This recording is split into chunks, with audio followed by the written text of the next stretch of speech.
Hello everyone, welcome to this video edition of the Bidline Bulletin.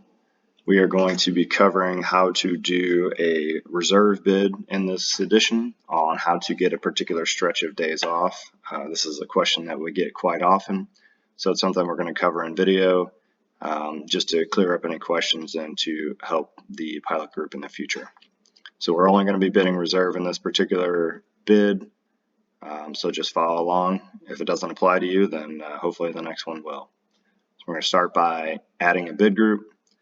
We're going to change this to reserve bid group and hit apply. From here, we were going to be bidding all of the particular reserve bid groups in our base.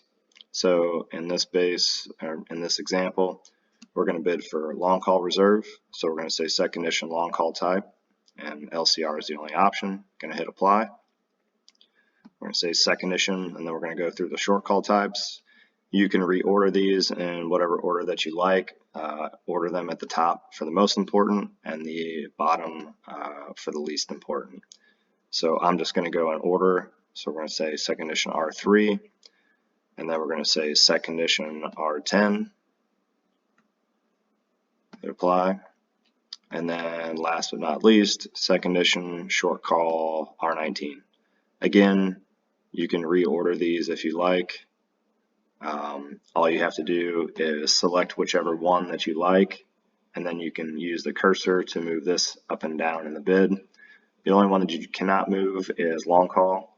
The reason for that is long call reserve cannot be junior assigned. The meaning of that is basically you have to bid it in order to get it. If you do not bid long call reserve, you will never get it. And again, in this example, we're going to be looking to get a particular stretch of days off because this is a question that we get quite often. So we're going to select a date range in this example, and we're going to select the 26th through the 31st off. Now that's 1, 2, 3, 4, 5, 6 days in a row. So it's going to take some wave most likely in order to get this done. But we're going to show you how to do this without possibly waiving it as well. The other thing that we can do here is use this reverse range priority, because in the current example right now, the 26th through the 31st, the 26th might not be the most important. It might be the most important to get the 31st off in this bid. So if we use this reverse range priority, it's going to prioritize the days on the left first, and then if it has to deny days, it would actually deny days going from right to left in this example. So we'll leave that on there and we'll hit apply. And the next thing we're going to use is use this back gray arrow up here in order to go back and use this checkbox for LStart Next. LStart Next bid group and hit apply. What that means is, got one extra in there. It's a good example of how to use our delete. So we're going to select this particular line and use the trash can to delete that line. So what this LStart Next does, if in this bid group it cannot honor every single one of these days, it will skip this bid group. But most importantly, you need to have a bid group below that. Otherwise, you're going to go into this blank award pairings bid group. This right here would be give me any line, but do not waive my 4 days off. And then if you cannot hold a line here, it would go to this blank reserve group, which is first, give me a block of reserve days, days on and days off. Don't waive my days on and days off. And then it would select one of the 3 short call types for you. So we're going to have a backup bid group because that's what we always want to do with LStart Next. So in order to select the entire bid group, we select the top line here. We hit copy and paste. Now that we've done that, we need to change this bid group in order to try to better help our chances of getting those days off. So we're going to add a waive command. So we're going to hit add. Waive is the most important thing here. Do not use set condition. We see this a lot where people will use set condition min days off. That does not waive the hard-coded 4-day off rule. So we need to select waive, minimum days off, and then we're going to try to go with 3 first. We're going to hit apply. So now this is this exact same bid group, but we're going to try to get this stretch of days off waiving to 3, which we may have to do because it's about 6 days in a row. Now, if we still couldn't get these days off with waiving to 3, we're going to select this entire bid group, copy, paste, and now again we're going to change it. We have waive to 3 above here. We're going to edit this to waive to 2. So now it's going to try this exact same bid group yet again, but it's going to try it with waiving days off to 2. Yet again, if you want to go to waive to 1, you're welcome to do it. You don't have to. You don't have to go to 2, but you're going to possibly increase your chances by doing this. We will say the one thing with waiving minimum days off to 1, make sure you're always using it with an LStart Next, because what it can do is possibly open you up to get more coverage days on other days of the month.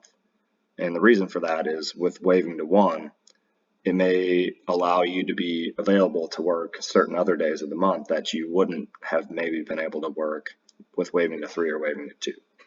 So we always say have a backup plan if you're going to waive to 1.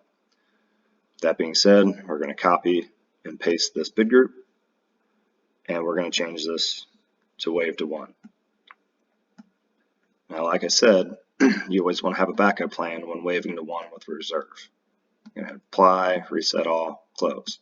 So now we've asked for this stretch of days off, waiving to 1, and if in this particular bid group we still have not gotten the days off here, then we're going to have another bid group below that. You never want to have your last reserve bid group like this with an LStart Next in it, because if this is denied, again, you go to the blank award pairings and then the blank reserve bid group.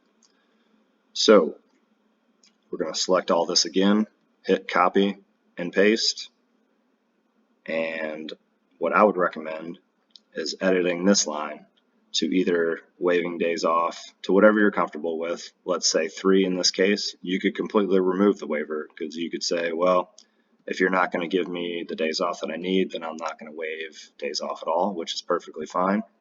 We're going to leave 3 in here for this example. The main other thing is we're going to remove this LStart Next. So we're going to go to edit. We're going to click the lettering on the prefer off, but here we're going to click the checkbox for LStart Next bid group and remove that. Hit apply, reset all, close.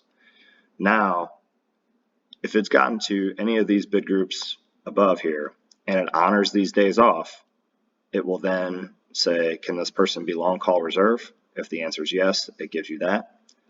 If they can be R3, it would give you that.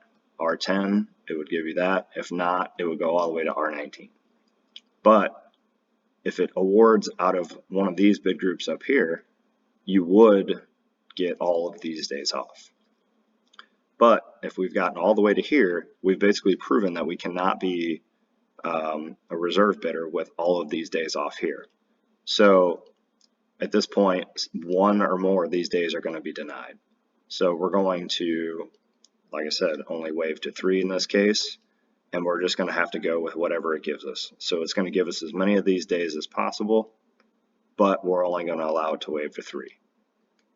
So basically, no matter what happens, you're going to be awarded out of this bid group, this reserve bid group, at the very end here. The only reason that you wouldn't would be if you were some kind of a no award or some other situation like that. But you should be, worst case, awarded reserve out of this bid group.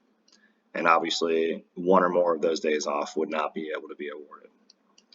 That's all we have for this edition of the Bidline Bulletin video version. So we hope you enjoyed it, and we'll have more to come in the future.